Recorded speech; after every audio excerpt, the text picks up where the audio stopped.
There's a church in the city of Bethlehem. It was built on the spot where Christians believe Jesus was born. It's called the Church of the Nativity. If you consult UNESCO's list of World Heritage Sites or ask travel expert Rick Steves, both will tell you that the church is in Palestine. But when a question about the church's location came up during a round of Jeopardy in January 2020... Built in the 300s AD, the Church of the Nativity. What is Palestine? No. What is Israel? That's it. That answer set off something of an internet firestorm.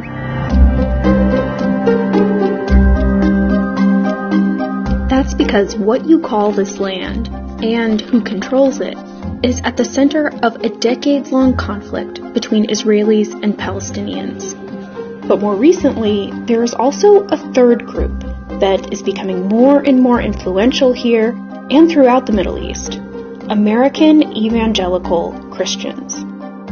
Today, evangelical Christians are one of the most politically powerful voting blocs in the United States. And in the Trump administration, they've been given unprecedented power. They've turned support for Israel and hostility towards its enemies into core tenets of conservative ideology. And a big part of those policies is rooted in how they interpret the Bible. In 2016, more than a quarter of all U.S. voters identified as white evangelical Christians. One of the primary differences between evangelicals and other Christians is their relationship with the Bible.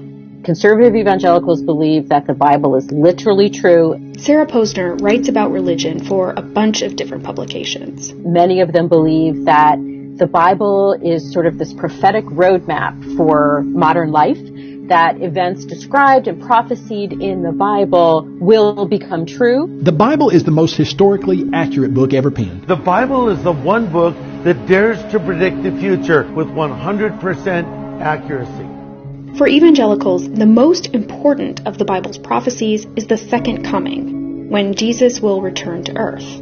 The Bible doesn't say when this will happen, but it does say where. This is Jerusalem. World history as we know it is going to end right here.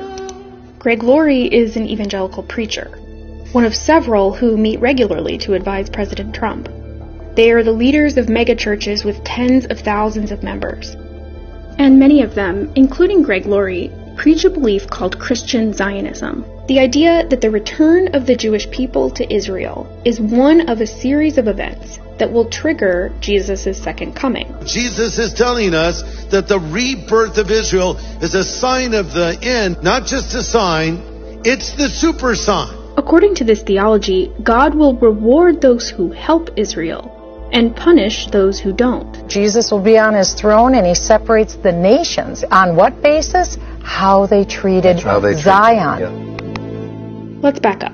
After the Holocaust, the UN divided up the then British territory of Palestine, home to more than 1 million Arabs, into 2 states, giving Jews who had been persecuted in Europe a homeland. Over the next few decades, Israel fought multiple wars with its Arab neighbors and seized much of the land that had been originally set aside for Palestinians. Evangelical Christians see that as a fulfillment of biblical prophecy. It happened exactly as foretold. It was a miraculous act of God. They own that land and they own that city.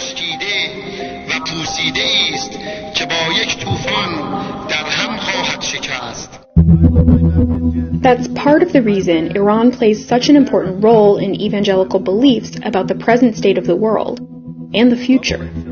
According to Christian Zionism, if the U.S. wants to be on the right side of biblical prophecy, they need to do everything possible to protect Israel and punish Iran. That also helps explain why a different Bible story is also really important to them. The Old Testament story of Esther, about a plot to destroy the Jews of Persia, or modern-day Iran. The Book of Esther plays such an important role for Christian Zionists, they've made multiple movies out of it. He has convinced your husband to destroy all the Jews, including you.